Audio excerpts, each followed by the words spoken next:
Nangkidoke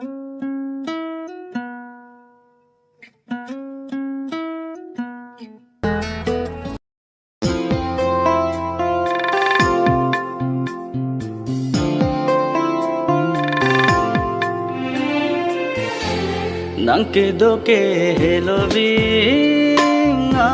jadi damlote nidungan lason lo makanghon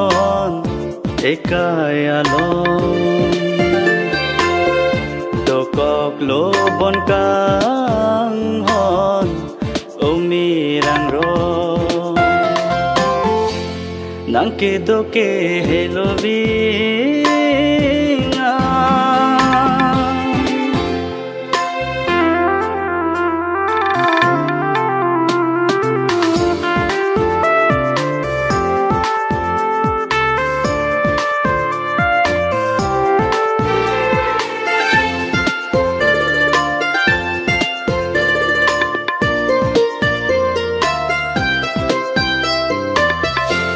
Nang panjadi lote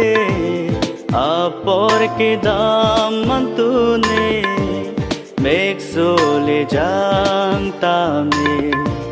thek dam long nang raje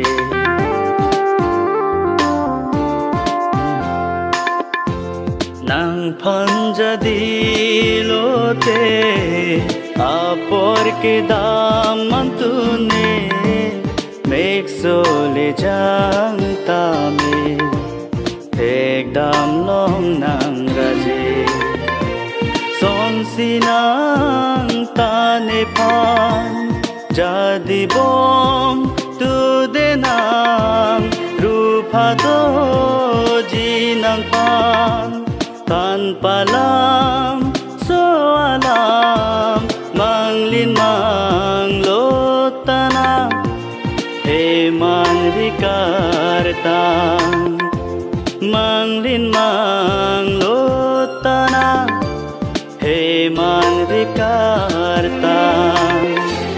nangkidoke helovingan jadi damlote nidungan lason lo makanghon ekayalon dokok lo bon kanghon umir angro nangkidoke helovingan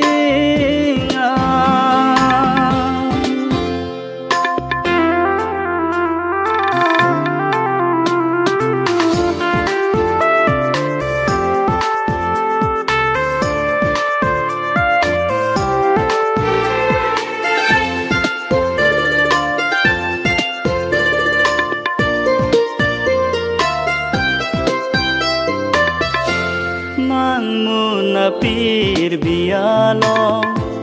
kai ke kaha chealang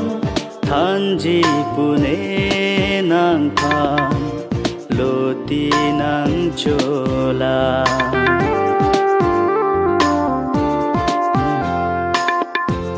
mangmuna pir bialong kai ke kaha chealang Thanji pune nang phan loti nang cholang kang ho nang ta ne phan thanji doa sona morani me leche tong thuna kang ho nang ta ne phan thanji doa sonang morani mele chetong tunang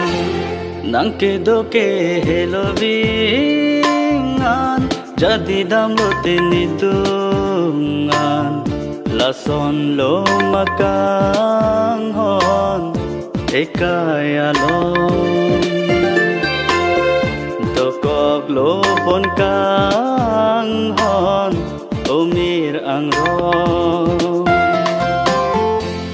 nangkidoke helovin